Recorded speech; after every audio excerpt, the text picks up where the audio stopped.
Well, I spent some more time on fall activities, getting everything cleaned up outside, ready for winter. Also got the wall put in over here, and fresh benches on the far side of the shop here. It's finally time to get back to work on the silver 73 AMX. Got lots of fun things planned for this car, between getting the motor going, getting some dents pulled out of it, paint work, put some tires on, all the fun stuff. So, you guys want to see some fresh bull fender content? Stay tuned and enjoy the show.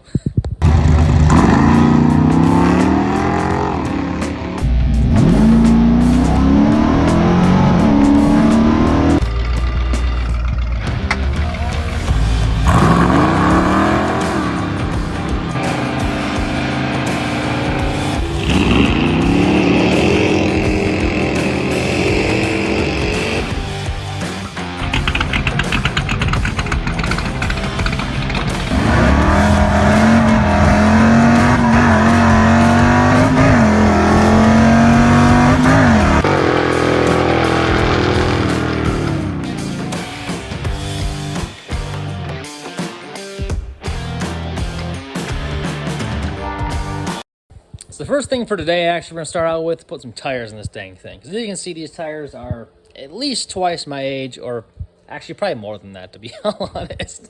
A lot of them are very cracked up and very scary to air up, truthfully. This one's a very prime example of that. That is enough to really make you scared to put an air truck on this thing. So you got that tire right there.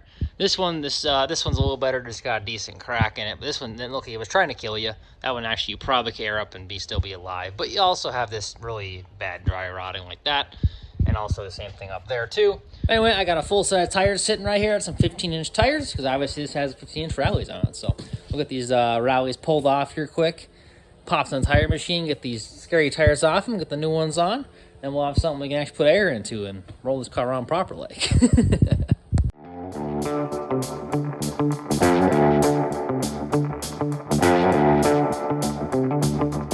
I said lug nuts came out pretty easy and stuff, and I will say, look how nice these center caps are. Really freaking perfect, actually. They're a little stuck on the car, so I'm going to have to pound it on a little bit, but not too bad overall.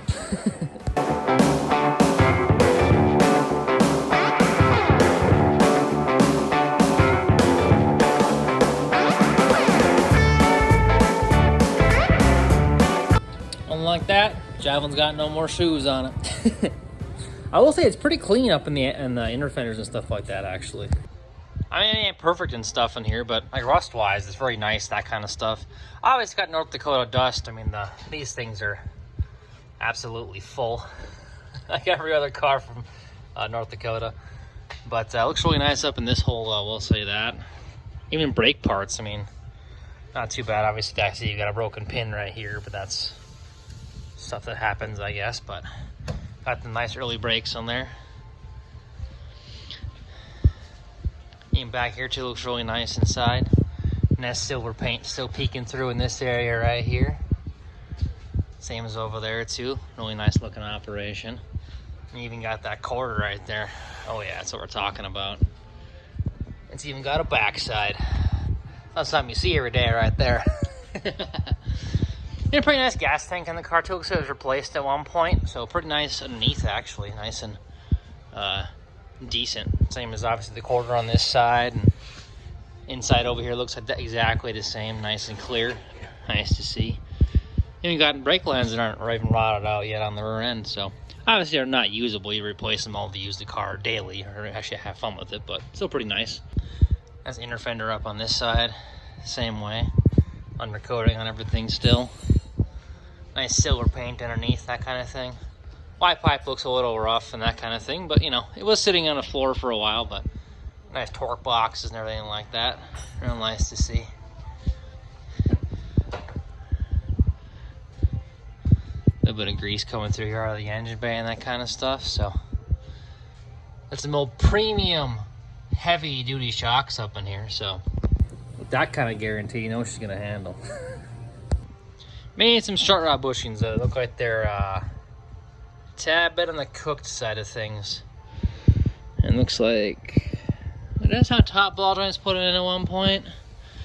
The lowers are, it looks like normal stuff. Let's see.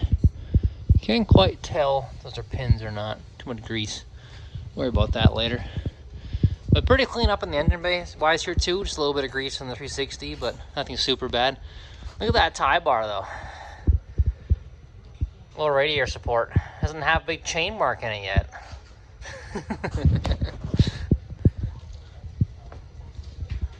And a nice clean car underneath. Yeah, this strut rod bushing is really bad over here, I see. It's missing the front side totally. But overall, it's a really clean car underneath and exactly what we're looking for over here. So I'll finish up getting the center cast pulled off these rims over here. We'll toss them on the tire machine over here and get pulling tires off and see the rest of what the rims look like. This is definitely, I think, a first for me. I don't think I've had any that have been this easy before. Just like butter, just like that. What you like to see.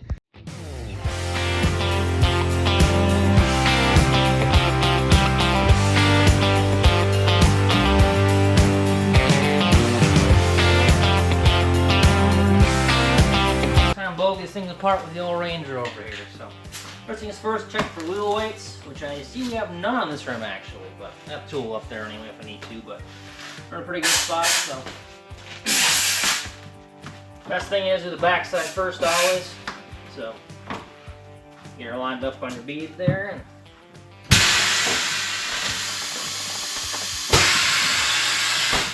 we got a pretty nice rim here actually, nice and clean, not a lot of rust, so she come off pretty decently actually.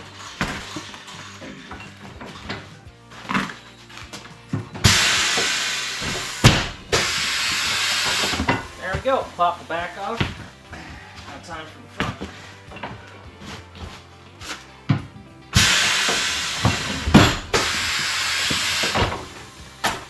I had to pause the video that the compressor decided to turn on for a second. So anyway, we got a fresh little dab of elephant snot over here. My dad called it my entire life growing up. Worked at being a wrench for a bunch of years, so basically tire lube anyway. Put it along the edge here, the back side, and it comes off a little easier, especially with old tires like this, because they just will fight the machine a lot otherwise. The machine will do it, it's just hard on the machine. No reason.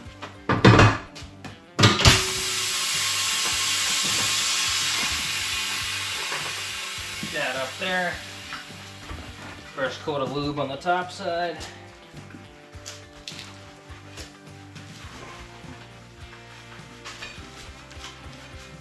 These tires are a lot like other things in life. The more lube, the better. Makes it all work out. That's what it is.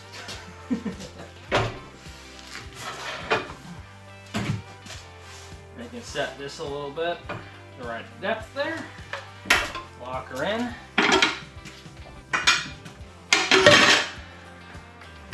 Like I said about the lube, a little lube on the head there too. Make sure that's all nice and slippery.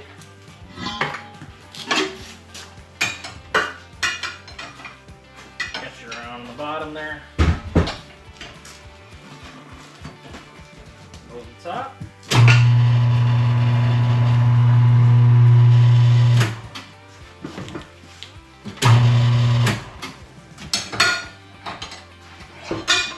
Bottom top. That tires off the bead. Get out of the way. We're ready to get it all cleaned up and put the new one on here in a few.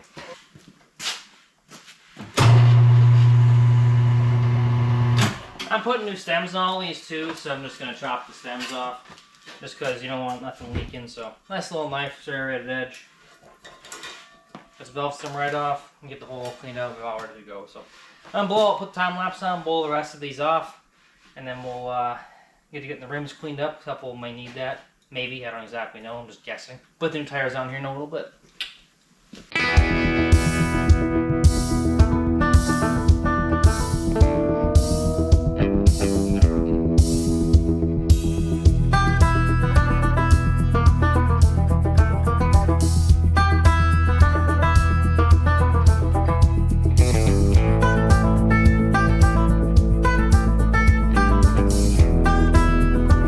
Well, that's the last one anyway. This one had a little water in it, I see actually.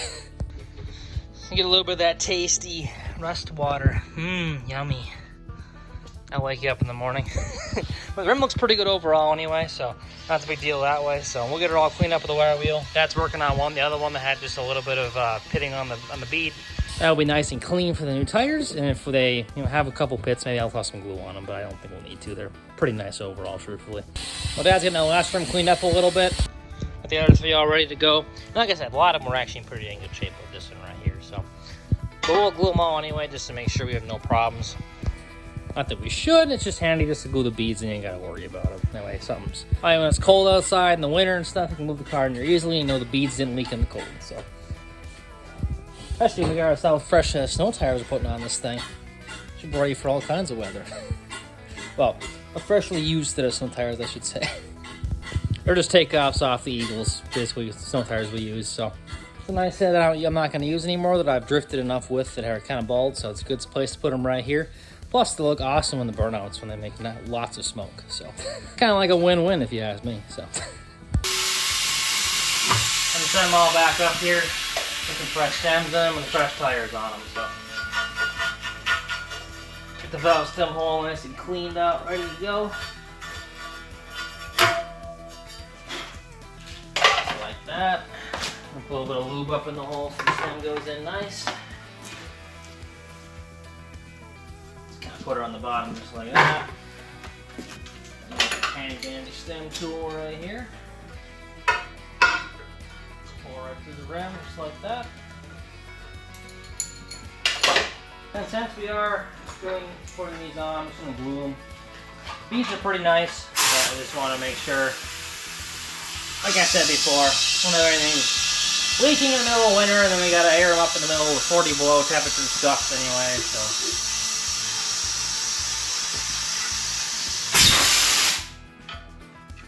Put a nice thick coat of glue on here. This is just liquid rubber, basically, is all it is. It just dries and makes a new seal. Since these tires are fairly narrow, we do have to use a bead blaster, which is not the handiest thing in the world, but it works plenty well, actually. So, I'll show you how that works here in a second. And for this, you can just kind of bonk that on like that. Putting this on, when you run the glue, you can't run the, basically the lube on the tire itself. You can put it on the head right here. Because the glue and the lube won't work together to dry properly, so as long as this is lubed up, you're in a good spot. You can basically push the tire on still and just watch what you're doing so you don't rip anything. So.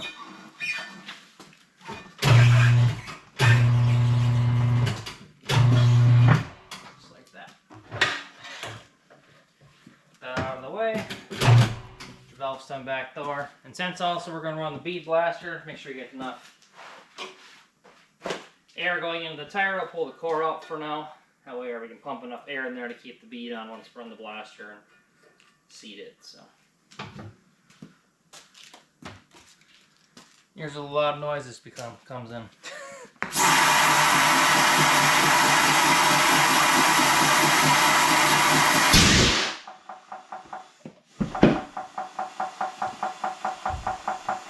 Like that, it goes on. Hey, Bobby, you're going to compressor up. Anyway, you pump up 35 pounds in your screen over here. You're ready to go.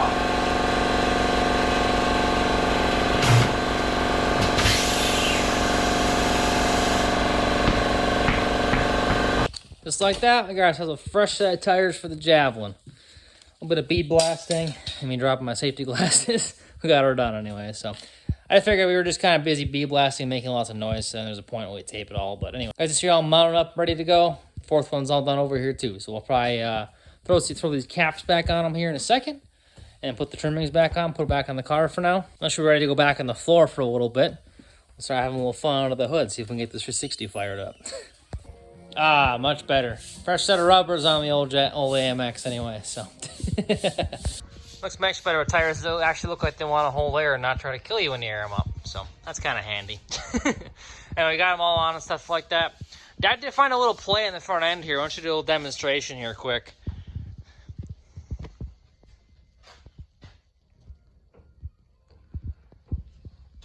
Yeah, the Pitman, the idle arm's a little bit rough there. Jesus. The lady did say the front end was wore out. Well, I guess she was honest about that. Some play in it. Yeah, so we got them on this side over here too. I got 2 trim rings for the car. The other one is somewhere. I think we must have put it away by accident. So anyway, this side of our trim rings looking all nice and fresh. So we got ready to drop her on the ground here and start the rest of the fun. Made it out back in the shop again. It's a beautiful Saturday morning out there. So, but we're actually gonna put this car on the ground for right now. I do have to move it out. I have to get the silver 79 Spirit in here for a few minutes. Get the rear end popped out of it. Put the other 73 Javelin we have in the shop. So we're gonna do that quick. That way can we put it? That way the 79 Spirit can be put away for winter for now. And we have another another V8 rear end we'll toss in the car for now. Some moves around the yard until we build another rear end for the car. So anyway, put this car on the ground quick, get it rolled out. I'll get this silver Spirit in here. We'll get the rear end pop back out. We'll get this car back in here again. Start the rest of the fun. I got it outside, and I will say it looks even better outside, actually, with these new tires in the dang thing. Doesn't look so junky. Car looks like just massively nicer.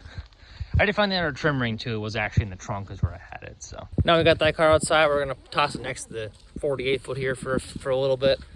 And then we'll get the silver Spirit pulled out of here. A little more noise for a little bit part of the year.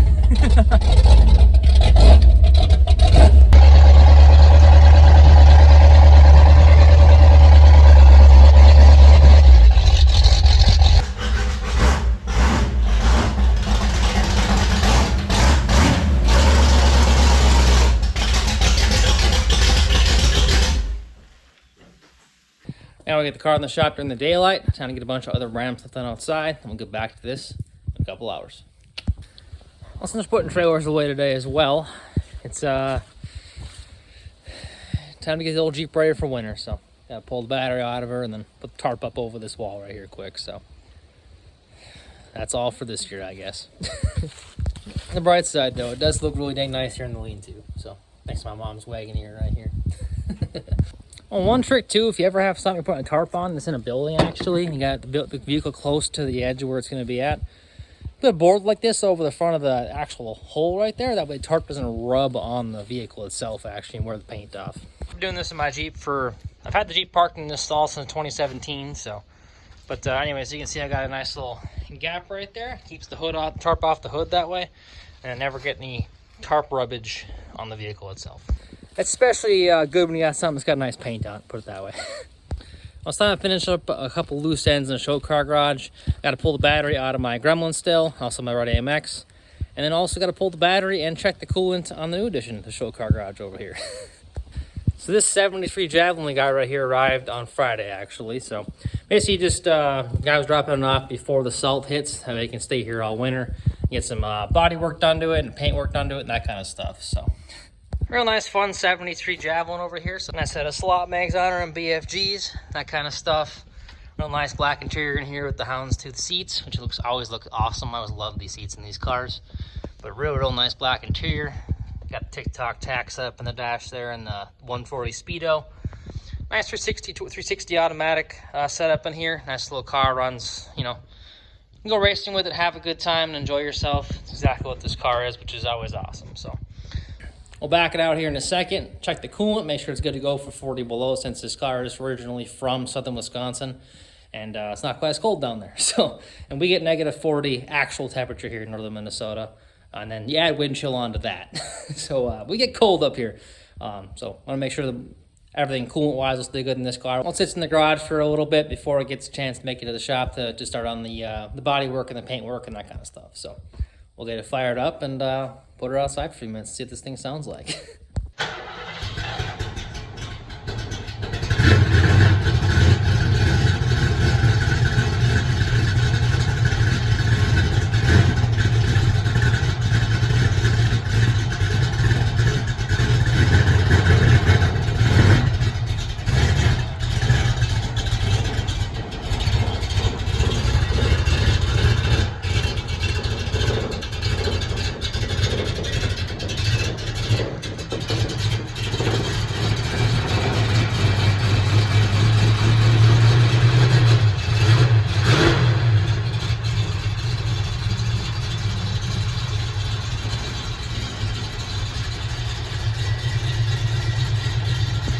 I can see it's got the full master sound with the headers and stuff like that. So nice fun car to have a good time with anyway. So we'll get the coolant checked, and then we're gonna actually switch places with my red AMX here.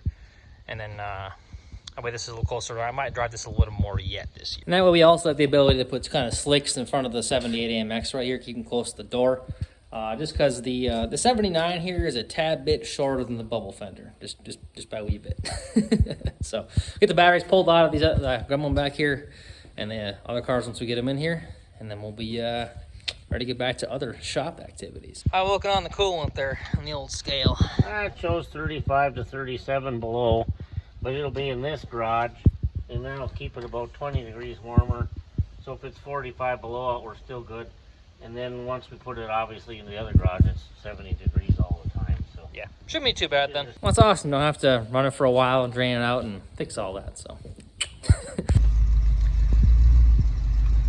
Well, this is a wrap. Last time going in the garage for the year, or coming out.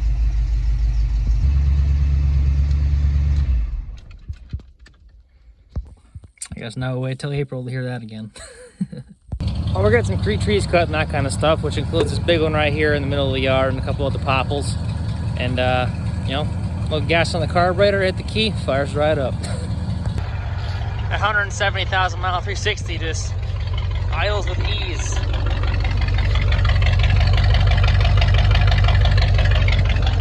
It's even got that little bit of choked up sound to it, because it actually has a original Rebel machine cam in the motor in this motor in the Jeep actually. I gotta say, works pretty good yet. I've driven this thing in a hot minute. I miss the old girl, not gonna lie.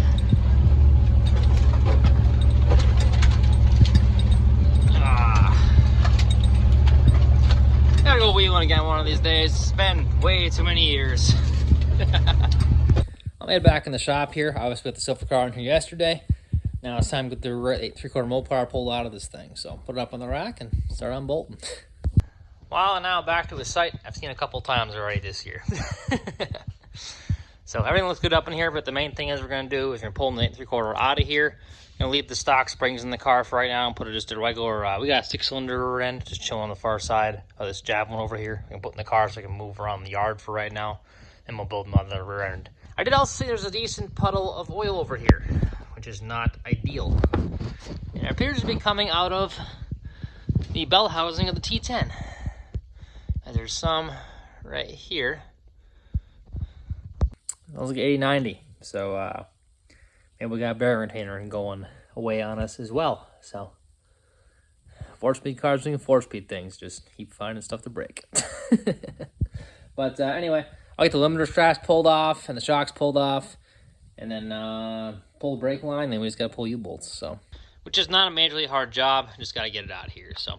Then I'm gonna basically, once this out of the car, I'm gonna take a cutting wheel and get rid of the traction bars off this thing, all the perches off of it. It's just bare axle tubes, and I'll weld some fresh perches on it so it's ready to go for the Javelin. Because obviously, as you guys can see, it's actually a spring over setup in the back of this car, which is how it was when we got this car back in 2003. It's how it was set up for you know, street racing, that kind of stuff. I think this car's from central Minnesota somewhere, Iowa or something like that. So the suspension in this car was all purple when we got the car. It was all light purple.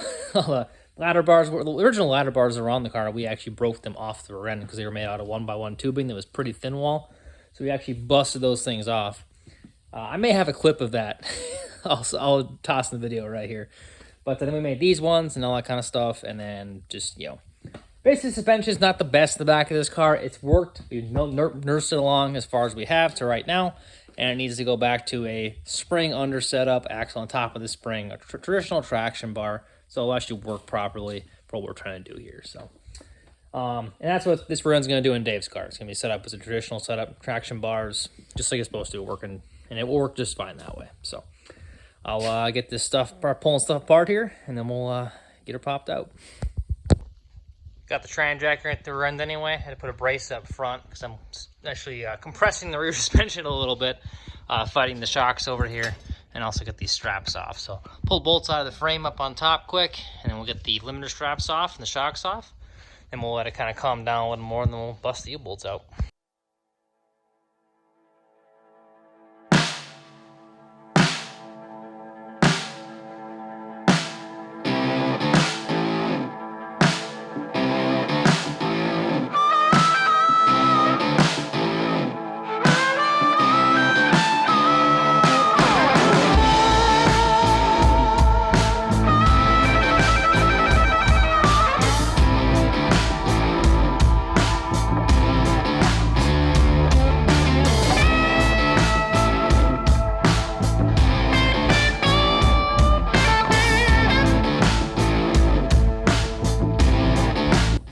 you guys saw on time lapse, got the limiter straps off and the shocks off, so pretty much got brake lines and U-bolts now. Got these over on the bench here, so in that setup, these shocks worked well, but obviously they got an eyelet in the bottom, so they won't work for the future operations. Oh, I guess they could. Technically, if we run old shock plates, they're probably close to the right length, but they're probably off a little bit just because of how the shock mounts are done on this rear end. So a lot of stuff will have to be revamped on this car, and we'll probably also run a better shock on the car in the future anyway, maybe a Viking or something like that. We have a little more adjustability in the back, and that kind of thing. So, but anyway, I'll get back to turn the rest of the stuff out of here and get this thing on the ground.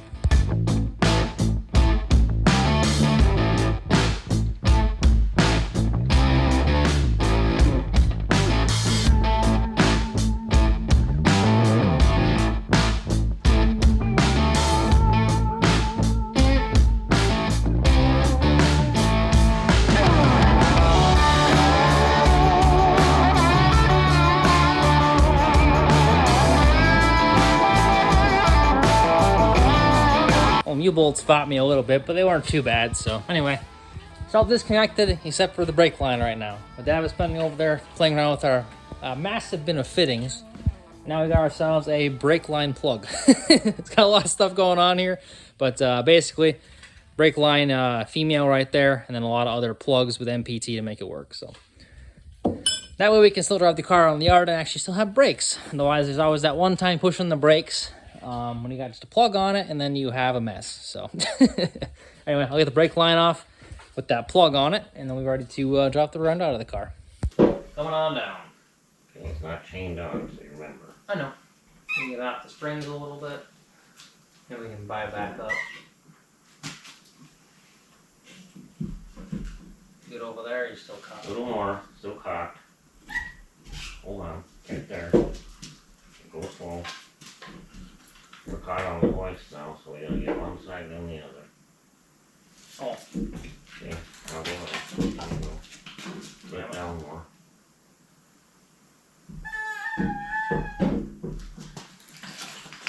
Down more. So it's easier to manage. Done. Alright. Come to me slow for the wheel.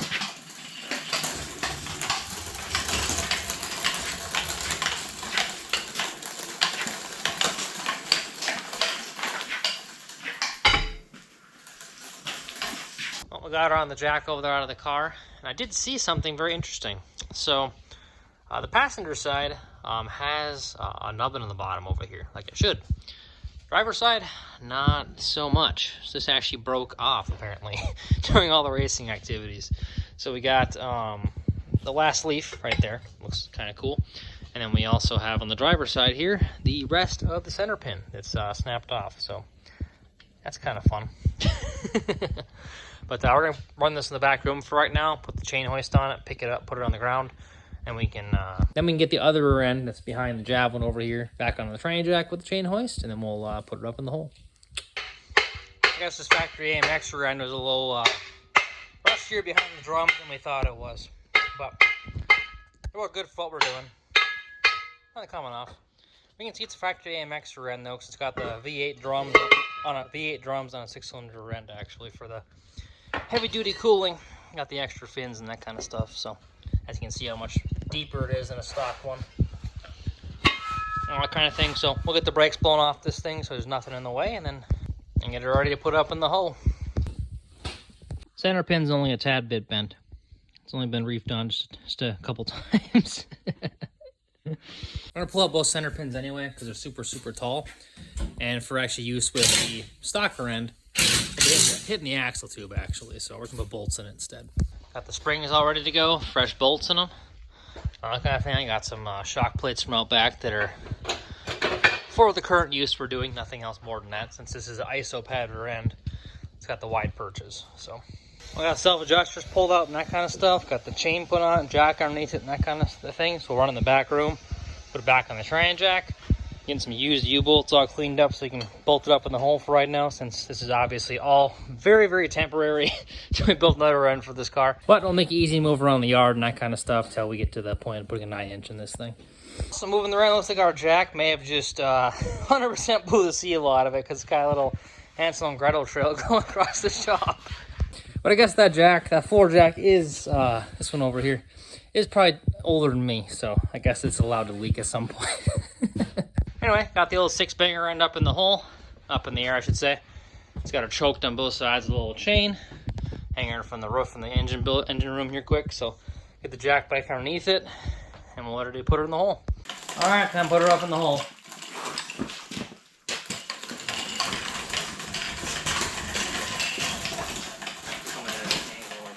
We're trying to turn the jack.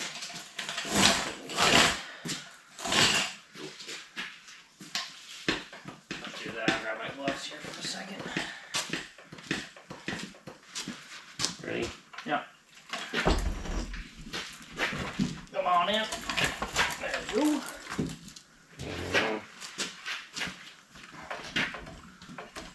Gotta come my way more, take it. No, there's not much. Okay. How's that? Yeah.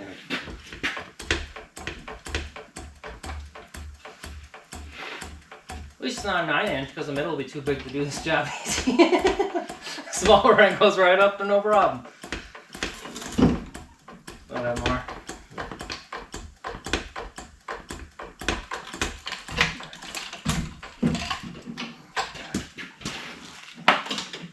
Gotta drop her down now. Yeah. Come over a little bit there. Oh, around that too, so.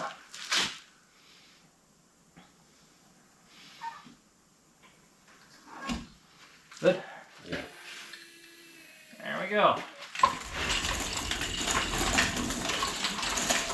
Got a fresh 273 race car running in this thing now. 273 or 53? I think it's 273. 53. Is the Oh, 253 posi, that's what it is? V code, yeah. 253 posi. We're very fast. Oh, yeah. Now I should go 120 easy. More than that, probably. Alright, so. And see, you got her up in the hole and that kind of thing, so. Nice, easy job. More or less putting it up in the hole. Now we gotta get some U-bolts on it and some plates, and then get the drive shaft back in, so. But, and obviously it's a nice fit, because, well, it's the same run it would have had. This was a 304 4-speed car, so this car actually had a 20 in it, but same body style, it fit in the same hole, so. We'll get her all bolted in.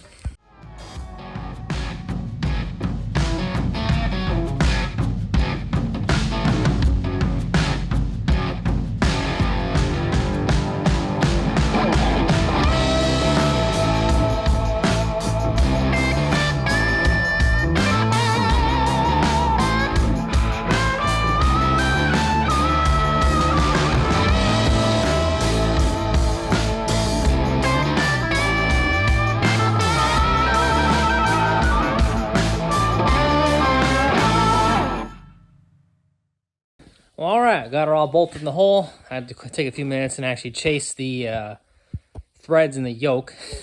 Since it was very, very grimy in there, but the joint is the same actually as 8 3/4, so I put the regular drive shaft right back in the hole here. Yes, that's a decent ways out because this is a shorter, shorter housing now. But that yoke is pretty long in there, so, and it's also a chrome molly, so we should be okay for moving around the yard. Anyway, we got our U-bolts that'll do what they're going to do for moving the car on the yard. This is not the right way to put a rend in, but we're just moving it, so it does not matter. It sits on the floor to go in and out of here. Yeah, and also this is not going to stay in the car probably much more than over the winter or something like that. So just put it in the trailer and back out of the trailer, purely just for that purpose. And then since I know we're going to be pretty low in the back, I got a set of wheels off my 10 Eagle. They were with my summer tires. I'm just going to toss these on there because they're a lot shorter than the fatties this car usually has on it. We don't have any rubbing or any problems like that. And also make the car move around the yard a little easier with, it's got 253 rear gears in the car now. So the short tires will help with the moving in and around. Granted, it's still got the 4-speed and the 401 and all that stuff. So it's not like it's going to be hard to drive around the yard. Doesn't really matter. It's, you know, everybody's driving a 4-speed car with no gears. It's what it is. So I'll get tires popped on the car here quick. I'll put it on the floor and get it ready to put into the gooseneck. Scratched the plan on the Eagle wheels. The rim is too narrow now and it actually hit the springs. So got to find something else. I got a set of street tires in the car anyway. I got a slot mag on this side and turbine on this side. So put her on the floor and ready to back her out in a second. Well, she moves anyway. Well, as you guys saw, we got the Silver Spirit put in the gooseneck trailer as well as the other car we have in there too. All ready to go for winter and that kind of stuff. Pulled the golf car batteries out earlier as well. And now we got the trucks and trailers across the yard right now, all out of the way, because we're going to cut probably a bunch of poplar trees in this area, the one next to my wagon here over there as well. The silver Javelin is put in front of the shop here now, as well as the tan eagle and that kind of stuff. And then my also 24-foot trailer over there with the other car inside of it's in front of the house too. So everything's out of this spot right here. So these two cars can just move really quickly when you do tree cutting, same as the Wagoneer's ready to go with battery in and out too. And we spent a little time actually putting the 72 Javelin in the shop. So got this car in the shop now. But that'll be for the next video, so catch you all later. Well, thank you guys for watching this channel. If you enjoyed what you saw, hit that like button, smash the subscribe button there too. We'll catch you all later.